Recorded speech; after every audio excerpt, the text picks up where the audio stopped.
नमस्कार। आज मैं आप लोगों को भाषा और बोली के बीच में क्या अंतर है वही समझा रही हूँ। साधारणतः जब हम भाषा शब्द का व्यवहार करते हैं तो उसका संबंध परिनिष्ठित भाषा से ही रहता है। भाषा और बोली के पारस्परिक अंतर के संबंध में भी भाषा का अर्थ परिनिष्ठित भाषा से ही है और इसी अर्थ में भाषा शब्द का व्यवहार किया जाता है। भाषा और बोली इन दो शब्दों का स्पष्टीकरण आज इसलिए आवश्यक हो गया है कि इन्हें लेकर यदा कदा अवांछनीय शंकाएं उठाई जाती हैं।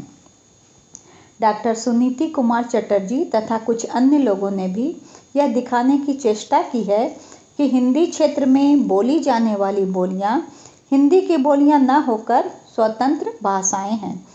इस तरह की धारणा से भ्रम तो फैलता ही है, पार्थक्य की भावना को भी प्रोत्साहन मिलता है जो देश की एकता अखंडता को खंडित कर सकती है। यही कारण है कि आज भाषा और बोली के पारस्परिक भेद और पारस्परिक संबंध को समझना अत्यंत आवश्यक जान पड़ता है। भाषा और बोली के पारस्परिक भेद और पारस्परिक अंतर को समझने से पूर्व हमें भाषा और बोली के संबंध में जान लेना आवश्यक है कि किसे भाषा कहते हैं, किसे बोली कहते हैं।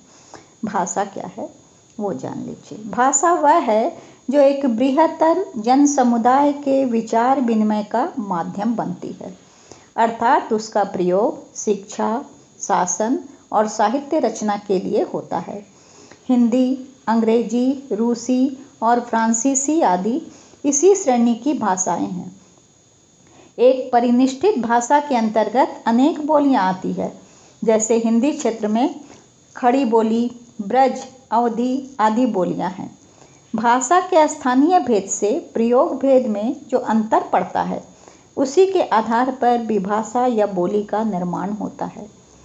उद्गम की दृष्टि से यदि हम कहें तो पहले बोली की सृष्टि होती है और तब भाषा का निर्माण होता है। अब बोली क्या है उसे जान लीजिए। बोली किसी भाषा के ऐसे सीमित क्षेत्रीय रूप को कहते हैं जो ध्वनि, रूप, वाक्य गठन, अर्थ, शब्द समूह तथा मुहावरे आदि की दृष्टि से उस भाषा के परिनिष्ठित तथा अन्य क्षेत्रीय रूपों से भिन्न होती है, किंतु इतनी भिन्न नहीं कि अन्य रूपों के बोलने वाले उसे समझ न सकें। साथ ही जिसके अपने क्षेत्र में कहीं भी बोलने वालों के उच्चारण, रूप रचना, वाक्य गठन, अर्थ, शब्द समूह तथा मुहावरों आदि में कोई बहुत स्पष्ट और महत्वपूर्ण भिन्नता नहीं होती है। ये हुई परिभाषा। अब इन दोनों के बीच में क्या अंतर है वो मोटा मोटी मैं आपको समझा रही हूँ। भाषा और बोली के भेदक तत्व निम्नलिखित हैं। पहली है जो अंतर है व्यवहार संबंधी अंतर। भाषा का प्रयोग शिक्षा, शासन, साहित्य रचना आदि के लिए होता है, किंतु बोली का प्रयोग दैनिक व्यवहार के लिए होता है। यह स्थिति स्थूल दृष्टि से ही ग्राह्य है, अन्यथा प्रतिभा के धनी कभी कभी ऐसी उत्कृष्ट रचनाएं प्रस्तुत कर देते हैं कि विस्मय होता है। ऐसी रचनाएं हैं बोलियों में, जैसे कि तुलसीदास जी का रामचरितमानस किसमें है? अवधी में। सूरदास जी का सूरसागर इत्यादि जो है वो किसमें है? ब्रजभाषा में।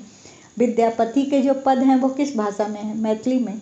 लेकिन ये सारी रचनाएं बोलियों की होकर के भी किसी साहित्यिक परिनिष्ठित भाषा की रचनाओं के समकक्ष आसानी से रखी जा सकती हैं। अब दूसरा अंतर आता है बोधगम्यता संबंधी अंतर। बोलियों की अपेक्षा भाषा अधिक बोधगम्य होती है। एक भाषा के बोलने वालों की संख्या एक बोली के बोलने वालों की संख्या से कहीं अधिक होती है। उदाहरण के लिए आपको समझा रही हूँ, अगर आप जैसे बम्बई जाएं, वहाँ भोजपुरी या मगही बोलकर अपना काम चलाना चाहें तो आपका काम नहीं चलेगा, और बल्कि वहाँ पर आप यदि एक भाषा अंग्रेजी या हिंदी बोलकर आप अपना काम चलाएंगे तो आसानी से चलेगा, क्योंकि भाषा के बोलने वाले, उसको समझने वाले पूरे देश में हैं थोड़े बहुत, लेकिन बोली जो है आपकी प्रांतीय है। आप भोजपुरी इलाके में ही बोल सकते हैं, जबकि हिंदी सारे भारत में बोली जाती है। और भारत ही नहीं, विदेशों में भी हिंदी बहुत जगह बोली जाती है। तो भाषा के का जो बोधगम्यता है उसका बने बहुत ज़्यादा है प्रसार, और बोली जो है उसकी बोधगम्यता बहुत सीमित क्षेत्रों तक होती, सीमित लोगों तक होती है। तीसरा अंतर है क्षेत्र संबंधी। बोली के अपेक्षा भाषा का क्षेत्र अधिक विस्तृत होता है, अर्थात भाषा का व्यवहार अधिक दूर तक होता है और बोली का अपेक्षाकृत कम दूर तक। और इसीलिए एक भाषा के क्षेत्र में अनेक बोलियां आ जाती हैं, किंतु एक बोली के क्षेत्र में अनेक भाषाएं नहीं होती। जैसे कि आप पूरे देश में हिंदी बोली जाती है, लेकिन जैसे बिहार में ही है, आप लीजिए तो मगही, मैथिली, भोजपुरी, ये 3 प्रकार की बोलियां आपको मिल जाएंगी। और उत्तर प्रदेश जाइए तो आपको अवधी, ब्रजभाषा इत्यादि मिल जाएगी।